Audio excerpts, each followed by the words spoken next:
Salut à tous et bienvenue dans cette nouvelle vidéo sur la pancine. Cet épisode est consacré au Patronus.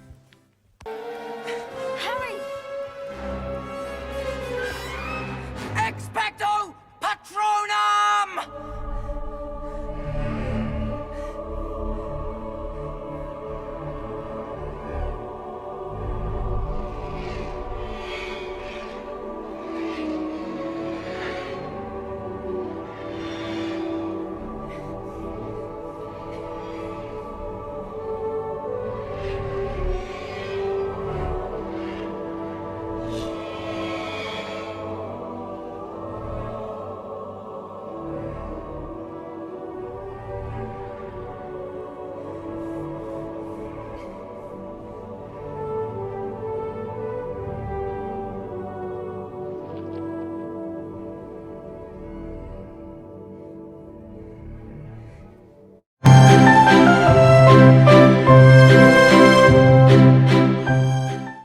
Aujourd'hui, on plonge dans l'un des sorts les plus mystérieux et les plus puissants du monde magique, le sortilège du Patronus.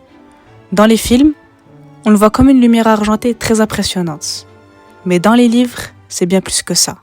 Le Patronus est un sort intime, profondément lié à l'âme d'un sorcier. Un Patronus, selon J.K. Rowling et Pottermore, est une projection de magie pure. Un éclat de votre âme, façonné par un souvenir heureux. Mais pas un souvenir quelconque. Un souvenir tellement fort qu'il brille plus que la douleur, la peur ou la tristesse. Tous les sorciers ne peuvent pas le lancer. Il demande une maîtrise incroyable de soi et une stabilité émotionnelle rare. Pour ceux qui y arrivent, le Patronus prend généralement la forme d'un animal. Un animal unique qui reflète profondément la personnalité du sorcier. Les détraqueurs se nourrissent des émotions humaines. Ils aspirent le bonheur, la joie, la paix intérieure. Mais un Patronus est composé uniquement d'énergie positive. Une magie qu'ils ne peuvent pas absorber. C'est pour ça qu'ils reculent immédiatement. Pour eux, un Patronus, c'est comme regarder le soleil en plein visage. Ils ne peuvent pas l'approcher.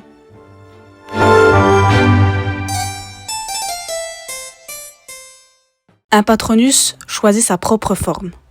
Personne ne peut décider à quoi il ressemble. Il est lié au caractère profond du sorcier, ses forces, ses faiblesses, ses peurs, ses attachements. Il représente ce que vous êtes quand personne ne vous regarde. Quelques exemples connus: Harry avec son cerf, Hermione avec sa loutre, Ron avec son chien, Luna avec son lièvre et Ginny avec son cheval. Chaque forme raconte une histoire.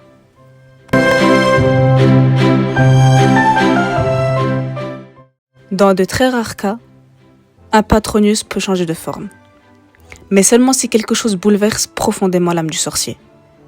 L'exemple le plus connu, c'est Tonks. Son Patronus était un lièvre, mais lorsqu'elle tombe amoureuse de Remus Lupin, il devient un loup. Le Patronus change parce que l'âme change, jamais par choix. Toujours à cause d'un événement émotionnel très fort. Le Patronus de Severus Rogue est une biche, le même que celui de Lily Potter.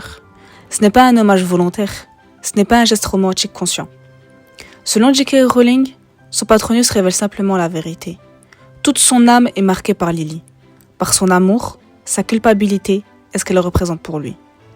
Quand Dumbledore voit ce Patronus, il comprend tout.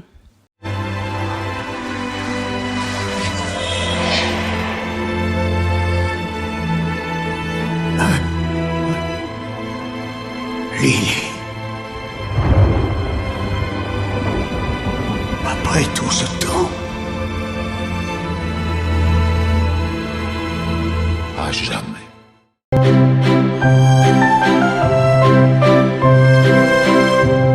Une précision importante. Contrairement à certaines théories ou rumeurs en ligne, les Patronus humains n'existent pas dans l'œuvre officielle. Aucun livre, aucun film et aucun texte de J.K. Rowling n'en mentionne. Tous les Patronus connus ont une forme animale. Et certains sont même des créatures magiques, comme celui de Dumbledore. Par exemple, le Patronus de Kingsley est un lynx.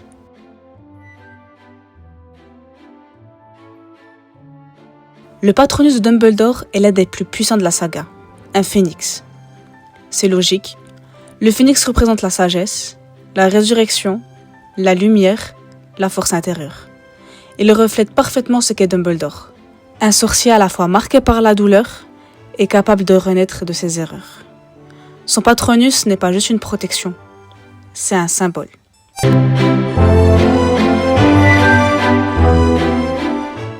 Le Patronus n'est pas seulement un sortilège, c'est un miroir, un morceau de l'âme. La preuve qu'un sorcier est capable de trouver de la lumière, même au milieu de ses ténèbres les plus profondes. C'est pour ça que le Patronus est considéré comme l'un des sorts les plus avancés de tout le monde magique, et l'un des plus beaux.